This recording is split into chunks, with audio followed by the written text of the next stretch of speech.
이 시간 우리에게 주시는 하나님 말씀은 요한복음 13장 1절 말씀입니다. 제가 봉독하겠습니다. 유월절 전에 예수께서 자기가 세상을 떠나 아버지께로 돌아가실 때가 이른 줄 아시고 세상에 있는 자기 사람들을 사랑하시되 끝까지 사랑하시니라. 아멘. 요한복음 13장 말씀은 우리가 잘 알고 있는 세족식 본문입니다.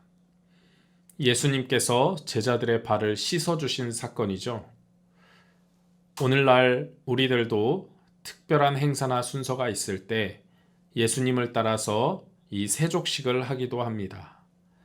예수님께서 이 땅에서의 모든 사역을 마치시고 십자가에서의 죽음을 하루 앞둔 저녁에 수많은 감정들을 느끼셨을 것입니다. 여러분은 죽음을 하루 앞두었거나 한다면 어떠한 것부터 하시겠습니까? 저는 먼저 사랑하는 자녀와 가족들에게 마지막 유언을 남겼을 것 같습니다.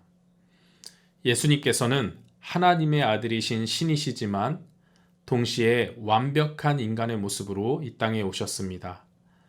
우리가 느끼는 똑같은 감정과 느낌을 느끼는 완벽한 인간의 모습으로 오셨습니다. 죽음을 앞둔 시점에서 자신의 직업, 가족, 모든 것을 버리고 자신을 따르던 제자들을 향하여 남기시고 싶은 말씀이 많으셨을 것입니다. 오늘 읽은 본문 말씀은 예수님께서 십자가에서의 죽음을 하루 앞둔 저녁에 제자들을 모아놓고 가르침을 주시기 위한 마지막 수업이었습니다. 아주 중요한 내용이기에 제자들에게 마지막 수업에서 가르치셨겠죠. 예수님께서는 어떠한 것들을 마지막에 가르치고 싶으셨는지 오늘 본문 말씀을 통하여 알아보려고 합니다. 13장 1절입니다. 유월절 전에 예수께서 자기가 세상을 떠나 아버지께로 돌아가실 때가 이른 줄 아시고 세상에 있는 자기 사람들을 사랑하시되 끝까지 사랑하시니라. 어떻게 사랑하신다고요? 끝까지 사랑하신다 말씀하십니다. 예수님께서 불과 몇 시간 후면 제자들이 자신을 배신하고 모두 뿔뿔이 흩어질 것을 미리 아셨을까요? 모르셨을까요? 아셨습니다. 수제자 베드로가 예수님을 모른다고 부인할 것도 아셨습니다. 심지어 가룟 유다는 은30에 예수님을 팔아넘길 것도 아셨습니다. 13장 21절을 보겠습니다. 예수께서 이 말씀을 하시고 심령이 괴로워 증언하여 이르시되 내가 진실로 진실로 너희에게 이르노니 너희 중 하나가 나를 팔리라 하시니. 예수님께서는 지금 앞에 있는 제자들이 곧 목자 없는 양같이 뿔뿔이 흩어지고 예수님을 모른다고 부인하고 은30에 팔아넘길 것을 미리 알고 계셨던 것입니다. 3년 동안 예수님과 함께 하면서 직접 말씀도 배우고 기적과 이적을 눈으로 직접 목격했던 제자들인데 이들이 이것밖에 안 되나 실망감으로 인하여 책망하셨을 수도 있을 것 같습니다. 그러나 예수님께서는 이 모든 것을 다 아셨음에도 불구하고 어떻게 하십니까? 4절 5절입니다. 저녁 잡수시던 자리에서 일어나 겉옷을 벗고 수건을 가져다가 허리에 두르시고 이에 대야에 물을 떠서 제자들의 발을 씻으시고 그 두르신 수건으로 닦기를 시작하여. 모든 것을 다 아시는 예수님께서 부족하고 연약하고 흠 많은 제자들의 발을 씻기시는 것입니다. 세상에 있는 자기 사람들을 사랑하시되 어떻게 사랑하신다고요? 끝까지 사랑하시니라. 우리 예수님은 그런 분이십니다. 요한복음에 기록되지 않았지만 누가복음 22장 24절에 보면 또 그들 사이에 그 중에 누가 크냐 하는 다툼이 난지라 라는 말씀이 있습니다. 누가복음의 기록에 보면 제자들이 세족식 바로 전에 누가 서로 큰가 하는 문제로 서로 다투고 있었던 것입니다.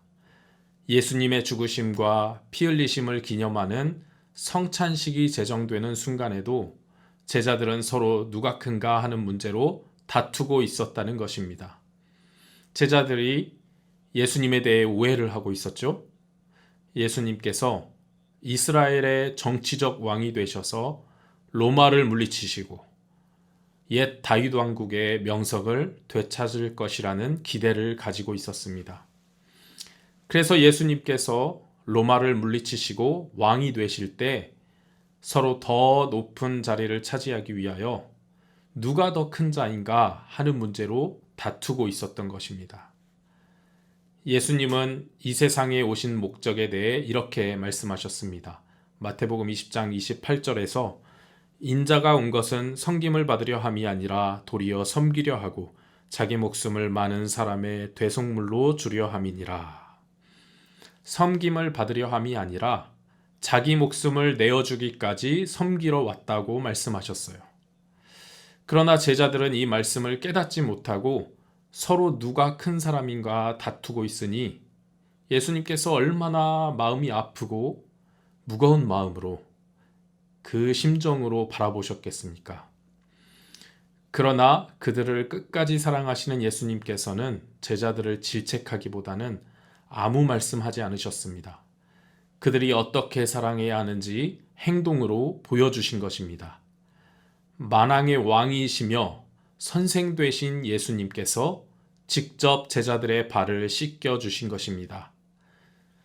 우리가 살아가는 이 세상은 나의 외적인 모습으로 나를 평가하고 실력으로 우리를 받아들여 줍니다. 그래서 우리가 이 세상에서 살아가면서 우리의 약점과 연약함을 드러낼 수가 없습니다. 항상 긴장하고 좋은 모습만 보여줘야 합니다. 그러나 우리 예수님은 그렇지 않으십니다. 내 있는 모습 그대로를 받아들여 주시고 사랑해 주시는 분이십니다. 우리가 예수님 앞에 나아갈 때는 가식적이고 내 약점을 숨기는 것이 아니라 내 있는 모습 그대로 죄 없는 척하지 말고 죄가 있으면 죄 있는 그대로 부족하면 부족한 그대로 진실하게 나아가는 우리가 되어야 할 줄 믿습니다. 기도하겠습니다. 사랑과 은혜가 풍성하신 하나님 아버지, 흠많고 연약한 제자들의 발을 씻기신 것처럼 저희의 허물과 죄도 용서하시고 하나님의 자녀 삼아주심 감사드립니다. 주님, 우리도 그 사랑을 따라 살아가게 하시고 겸손히 이웃을 섬기며 서로를 포용하는 제자의 삶을 살아가게 하여 주옵소서. 거룩하신 예수 그리스도의 이름으로 기도합니다. 아멘.